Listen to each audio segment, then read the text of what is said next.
So my money is either on the crystal and Hallowfall having crashed through the realm of light, or the roots of Aluna here having broken through the realm of life.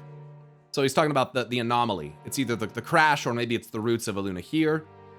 I said some food for thought. The Apexis were an ancient and now extinct Arakoan civilization that attained a height of power during the Age of Order, before abruptly vanishing. They were a glorious empire of the sun that ruled vast territories alongside the Ogre Empire on Draenor centuries ago. The Apexis applied their magics to the creation of mechanical constructs that would do their bidding, much like the Draenei. The Arakoa had always been arrogant, and they had become even more so after their victory. They deemed those who walked the surface to be unclean and used their constructs to mine and gather resources from the ground. The Apexis had blueprints for a temple in the sky, but it is unclear if they ever actually built it. This might be the temple they built on top of the Spire of Iraq. Haha. I linked some Draenei ships, and I say, temple in the sky. It's an interesting concept. Then I link the Hallowfall crystal. I said the anomaly is a crash site, perhaps a ship for with inexperienced or worse pilots. The Apexis were an ancient and now extinct Arakoan civilization that attained a height of power during the Age of Order before abruptly vanishing. Shinzai said, the thing I keep wondering is whether we'll see the ground above it. I said, good question.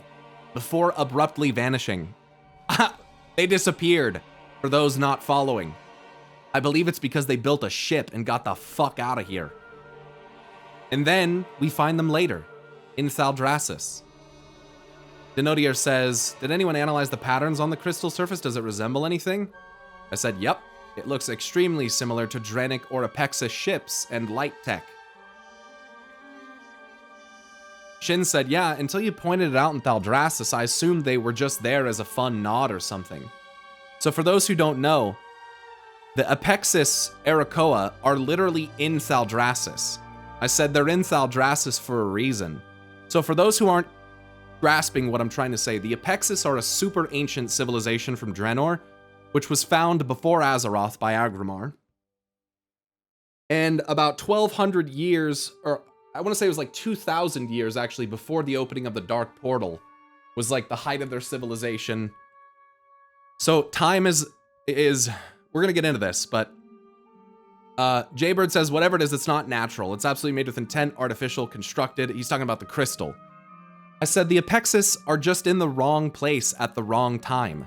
Literally. I said I'm gonna go get some screenshots and maybe some quotes because this is becoming a really solid theory.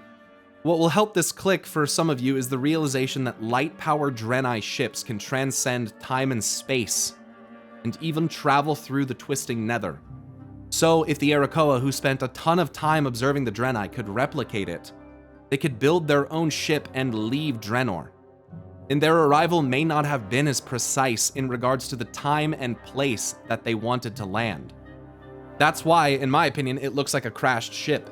The precision required to navigate through time and space is pretty incredible. That's even true for real life.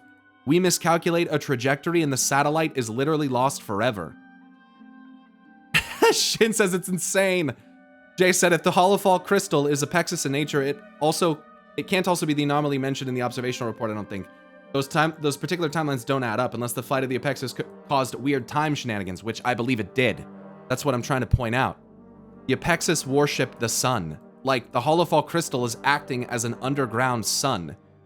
I said to Jay, that's exactly what I'm saying about the timey-wimey shit. Time in WoW is volatile and hard to accurately navigate through. They didn't mean to be in Thaldraszus, and not at this time. Maybe they did mean to be in Thaldraszus, but not at this time.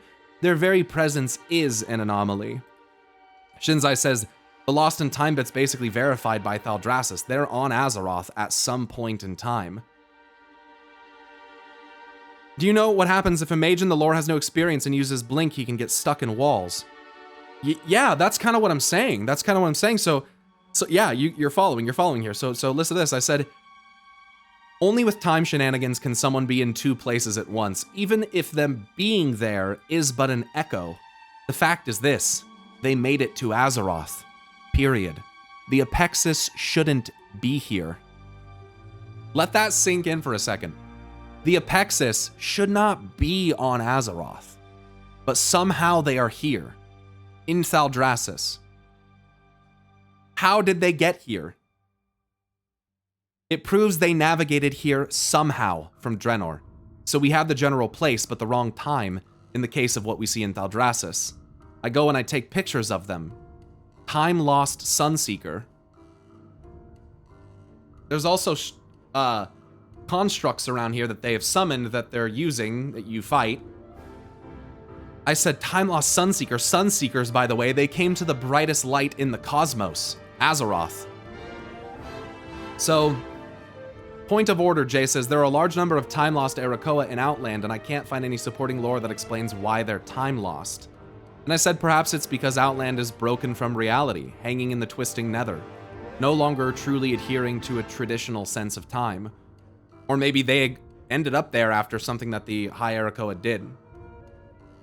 Shinzai puts up this thing, okay? I hope I don't get copyrighted for this, because this is like a really interesting thing. He said, he links this, their ship can probably fold space. So I'm gonna play this movie scene from Event Horizon, and I want you guys to listen to this concept and just kind of soak it in. There's no way I'm playing the audio here and risk getting beat down by Daddy Paramount. Basically, the idea is the ship has a gravity drive that folds space-time. Really, you should just go watch Event Horizon. It's a great movie. Look, it has Lawrence Fishburne and Sam Neill. Who doesn't want to watch Morpheus talk to Alan Grant about nerdy space shit? Anyway, back to the wackadoodle theories. Back to this, I said I'd like to point out a couple things real quick regarding the Apexis. And this could mean nothing, but you see this power that they're wielding? It's solar. There's a couple other things that share this animation. Also, the World Soul of Argus has the same light tendrils coming off of it as what they are doing here. And also, Atiesh does the same thing when serving as a source of light for Khadgar. So I think maybe there's some kind of something about sun, solar, light that's happening here. And remember, I'm pretty sure that I think Atiesh was crafted by, I want to say Atiesh was crafted by Egwene during when she was corrupted by Sargeras, I think.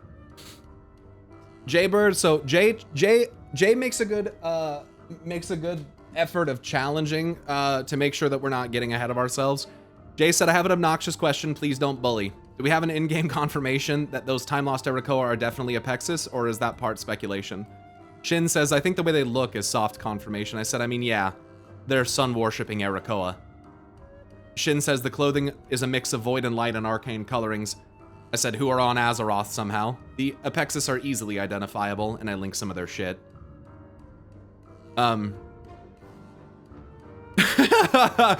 Okay, Shinzai said, the Apexis studied and respected the forces of arcane, light, and void equally, seeing them all as a part of a natural way of things, and their clothing and creations reflect it. Jay said, would this mark be the first time we've encountered the Apexis directly, or were they shown at some point during WoD that I'm forgetting? I said, bruh, sorry, but you're gonna get smacked on the dick. Now I'm talking to one of my mods and my editors, okay? So just calm down. I said, it's one of the best parts of WoD. Go do Spires of Iraq. Sick fucking zone. What if the Apexis in the ship wither, and that's why the crystal turns purple? I think that, listen, I do think that Hallowfall, look, why did they put the Apexis in Thaldraszus? Like, they're not relatedly linked to anything else. Like, I don't understand why they're here, but wait, there's more, okay? Okay, here's where we get to the fun part. So check this out. Jay links this. He says, this is silly, so please treat it as silly, but on the topic of the Apexis being in Thaldraszus, he links this fucking dragon. He says, this is Gorgon Zormu. He's a cheesemonger. He's also, as you may notice, a bronze dragon. Amongst his wares, you can find Apexis Asiago. Are you fucking kidding me? Perfected by Anhari and Scalaxy scholars, the Apexis crystal containing this cheese's recipe has long since been lost. There is quite literally Apexis cheese in Valdrakken. The Apexis have come here. The truth is in the cheese, chat. You cut it any type of way you want, but the truth is in the cheese. Jorno's made of cheese. You need to clickbait this in the next video? Oh, don't worry, we will. It's the cheesiest theory you'll ever hear. I said, look at our response. The question marks. What? What the fuck? What the fuck is that? Shinsai says, theory verified by space cheese. Cheese for everyone. Jason, obviously using cheese from a dragon named Gorgon Zormu is kind of a hard sell as evidence, but the fact is they're still referencing the Apexis in Dragonflight. I said, that's it. It's a video. I said to Jay, it's really not, man. How better to disguise a big hint than with ridiculous humor? It's the exact type of hint the average player would see as meaningless. And that's true. Like, no one's gonna look at that and think that, like that's gonna be some, like, but it kind of soft confirms that it's the Apexis, man. It is there, dude. It really is. Shin says, that's actually insane. I said, I'm legit gonna record a video about it for the first time in a long time. It's gonna trigger people so bad that I tie it together with cheese, but I don't give a fuck. It'll make for a good video. It's about the cheese. A Pyromancer theory, gonna cheese wedge that theory in. Oh, God. I said, Shin says, I honestly can't believe a piece of cheese tied it all together. But does this cheese theory have any holes in it? Is it a Swiss cheese?